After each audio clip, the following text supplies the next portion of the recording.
ಈ ಒಂದು ಸುಸಂದರ್ಭದೊಳಗೆ ಸಮಯೋಚಿತ ಅದು ಈ ತಿಂಗಳ ಜೂನ್ ತಿಂಗಳಲ್ಲೇ ಪರಿಸರ ದಿನಾಚರಣೆ ಅನ್ನುವಂಥದ್ದು ಒಂದು ಭಾಳ ಮಹತ್ವದ ದಿವಸ.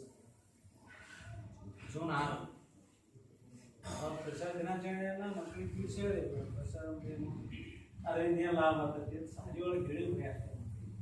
ಅದು ಮಕ್ಕಳಿಂದ ಆ ಕೆಲಸ ಮಾಡಿಸುವ ಏನಾದರೂ ಬದಲಾವಣೆ ಆಗ್ಬೇಕಾಗಿತ್ತು ಅಂತ ಮಾತಾಡ್ತಿರ್ತಾರೆ. ಯುವಕರಿಂದ ಬದಲಾವಣೆ ಆಗ್ತೈತಿ. ಇದು ಬಿಟ್ಟು ಬೇರೆ ಇದು ಶಕ್ತಿದ್ದು ಮೊದಲು ಹಿಡಿದು ಇದೇ ನೋಡ್ಬೇಕು ನಾವು.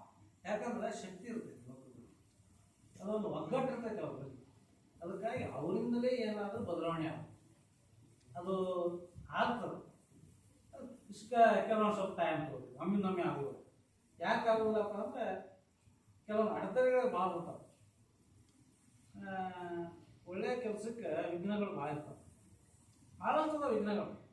ಒಬ್ಬ ಒಂದು ಕೆಲಸ ಚಲೋ ಮಾಡಕ್ಕೆ ಹೋದ್ನು ಅಂದ್ರೆ ಅದರಿಂದ 10 ಮಂದಿ ಅವನು ನೋಡ್ತಿರ್ತಾನೆ, ಏನು ಮಾಡ್ತಾನೆ ಇವ, ಏನು ಸಮಾಜದೊಳಗೆ ಚಲೋ ಹೆಸರು ತೊಗೊಳ್ತಾನೆ, ಏನು ಮಾಡ್ತಾನೋ ಇವ, ಅದಕ್ಕೆ ಅವ್ನು ಏನು ಮಾಡೋಣ ಹಿಂಗೆ ವಿಚಾರಗಳನ್ನ ಅಂದರೆ ನೆಗೆಟಿವ್ ಪಾಸಿಟಿವ್ ಅಲ್ಲ, ಅವನು ತೆಳಗೆ ಚಲ್ರು ನಾವು ಇಂಥವು ಕೆಲವೊಂದು ಇರ್ತಿರ್ತಾರೆ.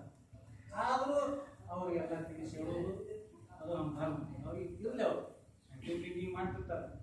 ಅವ್ರಿಗೊಂದು ಬೇರೆ ಏನೋ ಅವ್ರ ಸುತ್ತಮುತ್ತ ಏನೋ 108 ವಾತಾವರಣ ನಿರ್ಮಾಣ ಆಗಿರ್ತಾವೆ. ಅವ್ರು ಏನು ಮಾಡ್ತಿರ್ತಾರಂಗೆ ಅವ್ರಿಗೂ ನಿರ್ಮಾಣ ಆಗಿ ಅವ್ರು ಆ ಒತ್ತಡದಿಂದ ಮಾಡ್ತಿರ್ತಾರೆ. ಅದನ್ನು ನಾವು ಏನು ತೆರೆಯೋ ಹಾಕೋಬೋದು ಯುವಕರು. ಯಾಕಂದ್ರೆ ಹಿಂದೆ